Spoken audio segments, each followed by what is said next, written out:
So I came across a TikTok of this plastic surgeon claiming that long distance running is going to age you prematurely. And I have to say, I'm not a sensitive or reactive person, but as a runner, I felt a little, how shall we say, triggered by this post. Frankly, it pissed me off. I'll play it for you so you know what I'm talking about.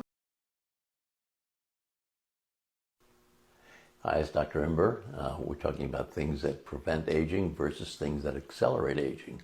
And I have a pet peeve, and half my patients love me for it and half my patients hate me for it. But it's about running. And it's perfectly fine to run a little bit every day or run a couple of miles a few times a week. But I want to start this little talk by saying, have you ever seen a long distance, long time runner that didn't have a gaunt old face? That's what happens.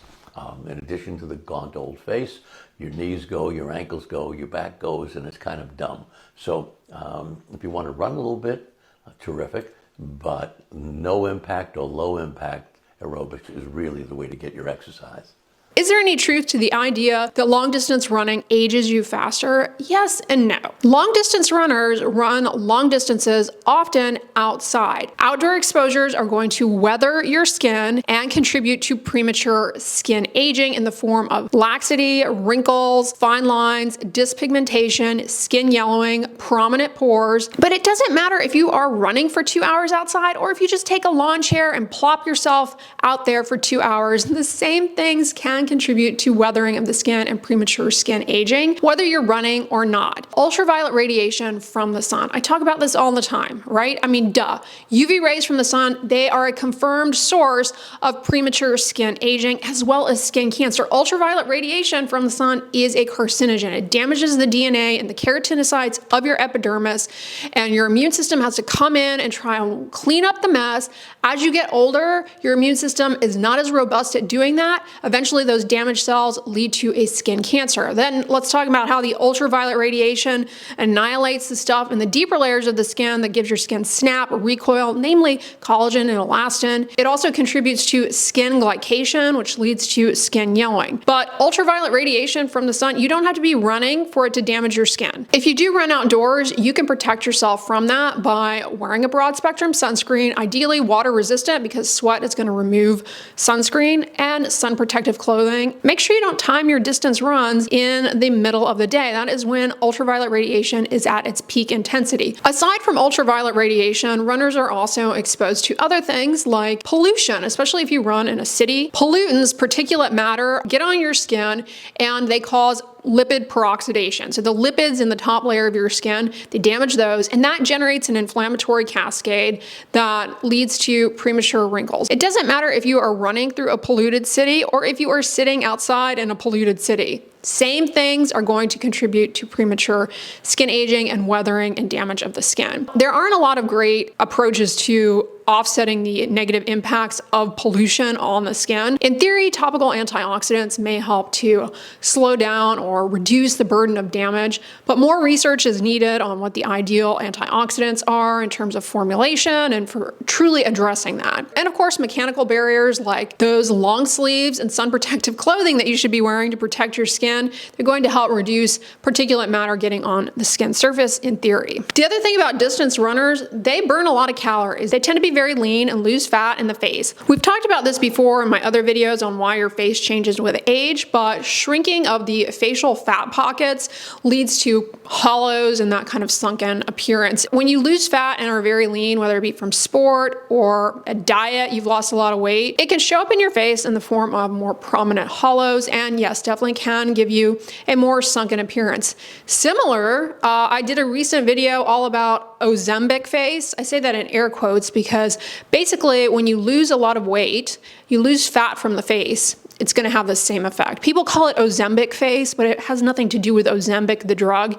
It's just the fact that people taking that medication for weight management, they lose a lot of weight and all of a sudden their face changes. And, you know, people are like, oh my gosh, you look old now. Some people like to go a step further and start hypothesizing as to other ways in which long distance running may contribute to the appearance of a prematurely aged face. Some things that I have heard are that running generates creates a lot of inflammation in the body, and inflammation is not good. And this isn't exactly correct. When you think about inflammation in the body, you don't want to think about it as all bad. In fact, you need a little bit of inflammation in your body. You need a little bit of stress. Otherwise, you become very weak. If you take a medication called prednisone, which completely wipes out inflammation in your body, that's how it works to treat diseases. Prednisone leaves you very weak, and it thins your skin and leaves you prone to all sorts of problems. That's why people who have to take that medication, they need to be monitored for side effects. So, basically, you need some amount of inflammation. Your body needs some amount of stress. Otherwise, you become very weak. Too much inflammation, too much chronic inflammation, excessive inflammation above and beyond physiologic threshold, it does contribute to all sorts of diseases. For example, people who have certain autoimmune diseases where they have high levels of inflammation throughout the body, it really does take a wear and tear on a variety of organ systems and contributes negatively to their overall health. Running in general, it improves your cardiovascular health, which improves blood flow, which improves delivery of growth factors and nutrients to the skin for healing and recovery. It's a good thing. The other thing that I have heard is people claim that the repetitive shearing forces of running damage the structural elements in your skin like collagen and lead to premature skin aging. I mean, there's no available research to suggest that. The collagen in your skin is pretty strong unless you have an underlying disorder like Ehlers-Danlos syndrome, where you have a problem with your collagen, or you have defective collagen as a result of vitamin C deficiency. That's called scurvy. I have a whole video on that, by the way. Your skin is actually pretty strong. Those shearing forces contributing to wrinkles, I really think that it is a stretch to claim that without more research to back it up. Long distance runners definitely do take on a characteristic appearance in their face. It's largely due to both cumulative environmental exposures like ultraviolet radiation that damages the skin, as well as just loss of fat in the face, loss of facial fat. But that can happen really with any endurance sport where you are outside and burning a lot of calories. You can lose fat in the face, and it can lead to this more hollowed, sunken appearance. There's running, and then there is the competitive distance runner who is doing a lot of long runs, training for marathons, consistently running marathons each year. This can take a toll on your body, like any endurance sport, especially if you don't go about it in a healthy manner. So in addition to protecting your skin from the sun protected behaviors, the other thing that's really important is your nutrition. One thing about endurance sports for a lot of people is they end up losing appetite, and it can actually be a lot harder to maintain your nutrition than people realize who don't do those types of sports. Getting enough calories can actually be challenging for many endurance athletes because of this. So I would encourage anyone who is considering doing distance running or already is to, of course, talk to your healthcare provider and consider seeing a registered dietitian who has expertise in sports nutrition to really help you out, because it's actually a situation where if you are going on these long runs, your caloric needs are much different than the everyday person who's largely sedentary. And, in women, for example, you can run into situations where with running, it has a high demand for iron. And if you're a woman, for example, who has heavy periods, you're losing a lot of iron.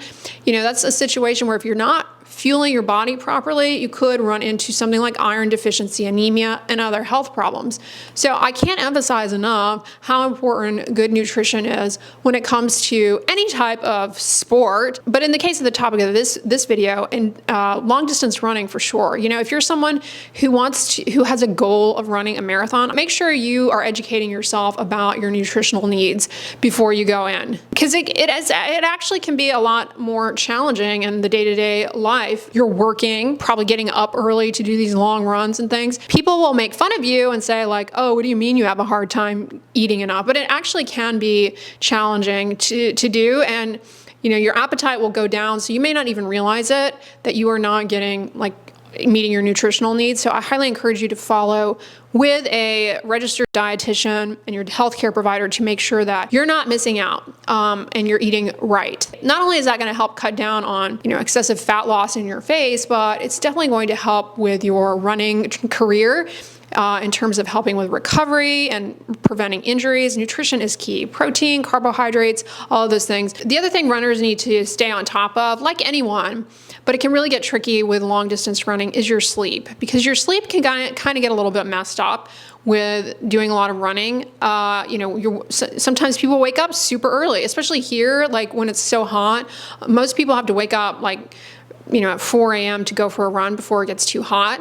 And then you go to work. I mean, you can definitely stress your body out balancing training with your day-to-day life. So you need to find the right balance so that you're not overdoing it and overtaxing your body. Don't sacrifice nutrition or sleep. Those two things are going to take a serious toll on your body as you are trying to meet your running goals, and it's going to make it 10 times harder and put you at risk for injury and all sorts of health problems. So should you stay away from running because it's going to age you? No. When it comes to longevity, cardiovascular health is a major predictor for longevity. I mean, we're talking about staying healthy long term, which should be the goal.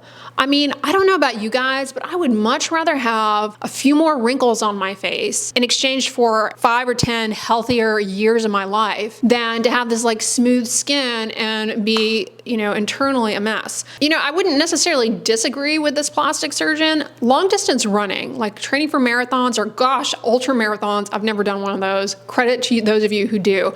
That, no doubt, it's hard on your body. It is hard on your body.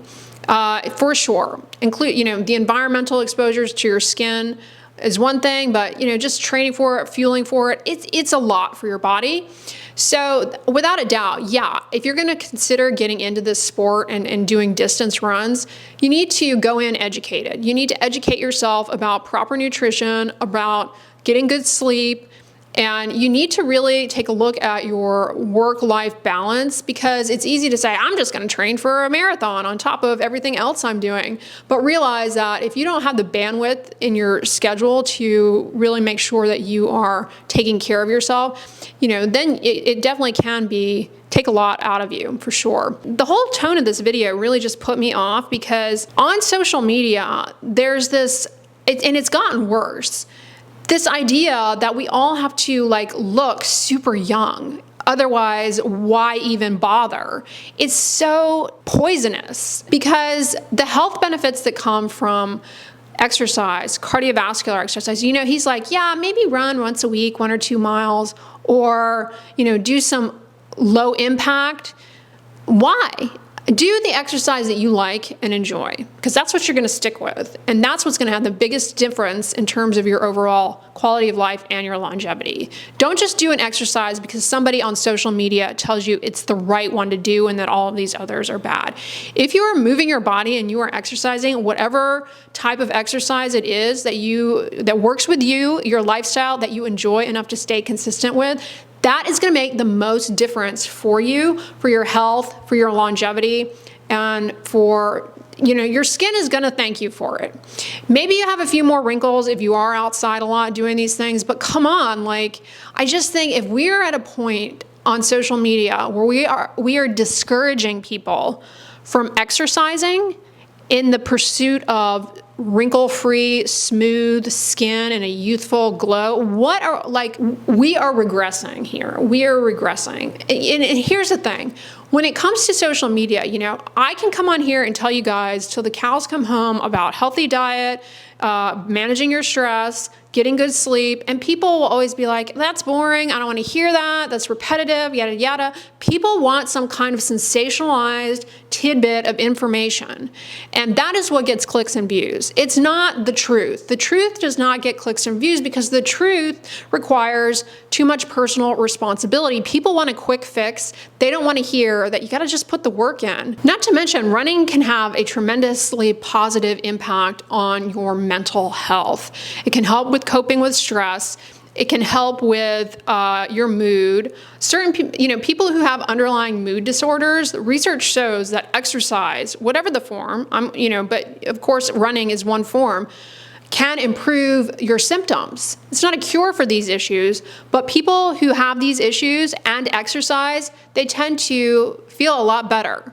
We should be encouraging people to move as much as possible. This is a problem in our modern society. We do not move. We do not move enough. We're too sedentary, and it is going to catch up with us. It's already catching up with us. If you want to start running, do so smartly. While I love running, I am not an exercise physiologist. I'm not a sports nutrition expert. So I'm not going to give you tips on how to start running, but you need to educate yourself if you are going to get into this sport, because it definitely can take a toll on your body if you go about it the wrong way. All right, you guys, let me know in the comments, what do you think about this? That we are at a point in society where people are starting to get scared of running a marathon. That used to be considered like a goal that once you attained it, it was like, wow, you know, it was something you could tell all of your friends, yeah, I ran a marathon, and it feels really good to do. Why are we at a point now where we are scaring people away from that? Makes no sense to me. But anyway, I hope you all enjoyed this video. If so, give it a thumbs up, share it with your friends, and as always, don't forget, sunscreen and subscribe. I'll talk to you guys tomorrow. Bye.